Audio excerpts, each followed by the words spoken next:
Bismillahirrahmanirrahim. Alhamdulillah wassalatu wassalamu ala Rasulillah wa ala alihi wa ashabihi wa man tabi'ahum bi ihsanin ila yaumiddin wa ba'd. Alhamdulillah, kita akan melanjutkan pembacaan kitab A'lamus Sunnah Al-Mansyurah li'tiqadi Ta'ifatin Najiyatil Mansurah karya Syekh Hafidh Ahmad Hakami rahimahullah ta'ala. Dan ini adalah pertemuan yang ke-59, yang mana pada pertemuan sebelumnya, yaitu pada pertemuan ke-58, kita sudah mendapatkan penjelasan dari penulis tentang bahwasanya ajaran para nabi alaihi wassalatu wassalam itu adalah ajaran yang diperumpamakan seperti halnya saudara satu bapak lain ibu, yaitu pokok ajarannya adalah sama, yaitu tauhid. Akan tetapi syariatnya, jalan ataupun metode ataupun jalan dan tata cara beribadahnya itu berbeda-beda antara satu nabi dengan nabi yang lain, ya. Dan telah disebutkan dalilnya oleh penulis tentang hal ini diambil dari Al-Qur'anul Karim, seperti yang telah kita baca pada pertemuan sebelumnya.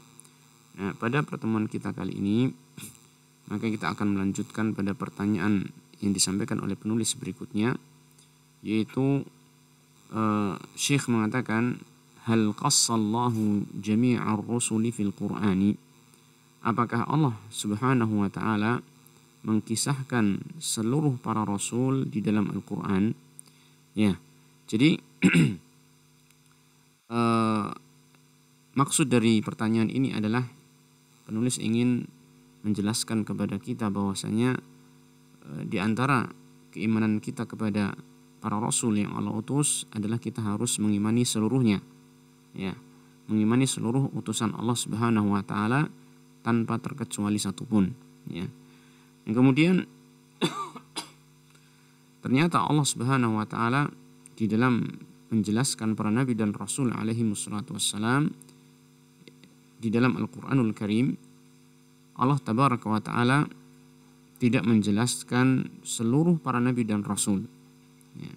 Akan tetapi hanya sebagian saja yang hal itu bisa diambil pelajarannya oleh kita semua, ya.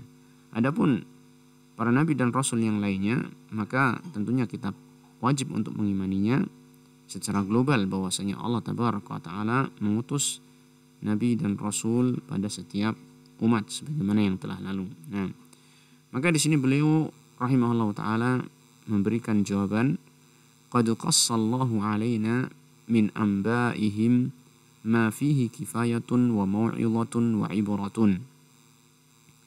Allah Subhanahu wa ta'ala telah mengkisahkan kepada kita dari kabar berita mereka, yaitu para nabi dan rasul alaihi wassalatu wassalam, ma fihi kifayatun, yang di dalam kabar berita tersebut terdapat kecukupan bagi kita.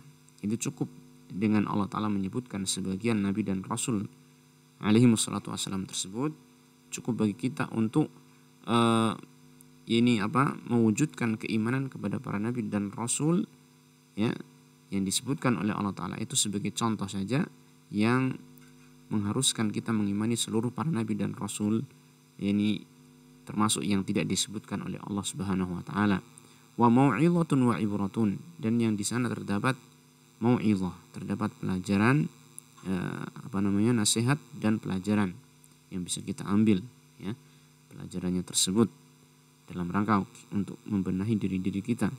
Nah, summa qala ta'ala, kemudian Allah Subhanahu wa taala berfirman, wa rusulan qad qasasnahum 'alaika min qablu wa rusulan lam naqsushum 'alaik. Dan ada para rasul-rasul yang telah kami kisahkan mereka kepadamu sebelumnya, dan ada rasul-rasul yang tidak kami kisahkan mereka kepadamu. Jadi di sini Allah Ta'ala menegaskan dalam ayat ini yang disebutkan dalam surat An-Nisa 164, Allah menegaskan bahwasanya tidak semua rasul Allah Ta'ala kisahkan mereka di dalam Al-Qur'anul Karim, yang hanya sebagian yang Allah kisahkan dan sebagian Allah Ta'ala tidak sebutkan mereka. Nah, maka sikap kita bagaimana? Fanu'minu bijami'ihim, maka kita mengimani seluruh para nabi dan rasul tersebut. Seluruhnya tidak terkecuali. Kita mengimani mereka tafsilan fima fassala. Kita mengimani mereka secara terperinci di dalam apa yang Allah Ta'ala perinci. Seperti misalnya ketika Allah menyebutkan nama-nama nabi dan rasul dalam Al-Quran, maka kita imani rasul tersebut dengan nama-nama itu. Ya. Adapun yang tidak kita dapatkan namanya di dalam Al-Quran, maka kita mengimaninya sebagaimana disebutkan di sini wa ijmalan fima ajmala. Dan kita mengimani seluruh para rasul secara global, yakni fima ajmala, di dalam apa yang Allah Ta'ala sebutkan secara global. Disebutkan secara global seperti di dalam surat An-Nahl, walaqad ba'atsna fi kulli ummatin rasula an i'budullaha wajtanibut taghut. Yaitu Allah Ta'ala telah mengutus pada setiap umat itu seorang rasul. Ini Allah menyebutkan secara global. Setiap umat ada rasulnya, setiap umat ada rasulnya. Ya, maka kita mengimani hal tersebut walaupun kita tidak mengetahui rincian dari siapa person-person rasul yang Allah utus pada umat tersebut. Nah, jadi jelas di sini kita memahami bahwasanya tidak semua rasul yang Allah utus Allah kisahkan dalam Al-Quran, hanya sebagian saja. Nah, maka timbul pertanyaan yang berikutnya, kam summiya minhum fil Quran? Berapa yang disebutkan nama mereka di dalam Al-Quran? Ya, kalau Allah Ta'ala menyebutkan sebagian saja, lalu berapa yang disebutkan dalam Al-Quran? Ya, kita lihat jawaban beliau, summiya minhum fihi Adam wa Nuhun wa Idris wa Hudun wa Salihun wa Ibrahim wa Ismail wa Ishaq wa Yaqub wa Yusuf wa Lutun wa Shu'aibun wa Yunus wa Musa wa Harun wa Ilyas wa Zakaria wa Yahya wal Yasa' wa Dzal Kifli wa Dawud wa Sulaiman wa Ayyub wa dzakara al-asbata jumlatan wa Isa wa Muhammad sallallahu alaihi wasallam wa Isa wa Muhammad sallallahu alaihi wasallam wa alaihim ajma'in. Nah, jadi kita lihat di sini beliau menyebutkan bahwasanya Allah Ta'ala telah menyebutkan nama dari para rasul tersebut di dalam Al-Quran. Kalau kita mau hitung ya, seperti yang telah dihitung oleh para ulama, ada 25 nama.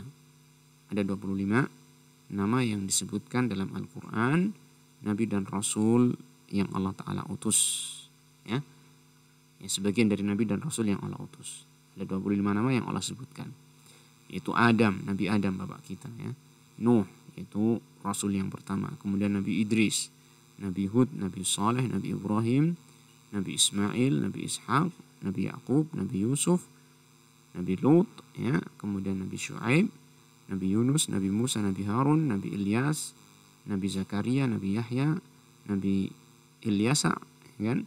Kemudian Nabi Dzulkifli, Nabi Daud, Nabi Sulaiman, Nabi Ayub, dan Allah menyebutkan al-asbat secara global.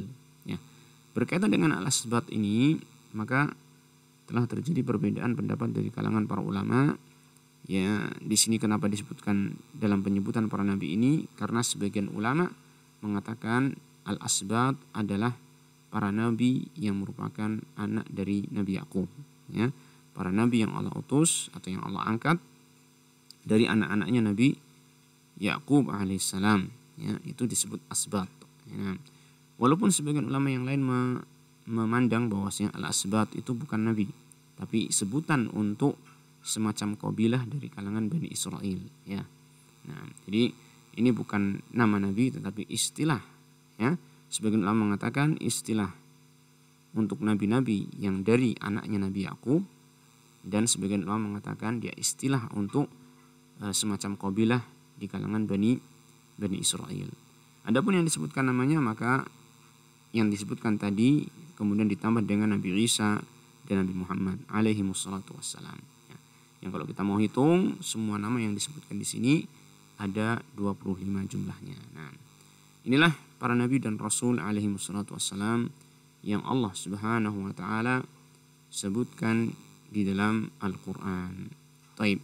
Barangkali ini yang kita baca pada kesempatan kali ini. Insyaallah kita akan lanjutkan pada pertemuan yang akan datang biiznillah tabaraka wa taala. Wassallallahu wasallam ala nabiyyina Muhammadin wa ala alihi wa sahbihi ajma'in walhamdulillahi rabbil alamin.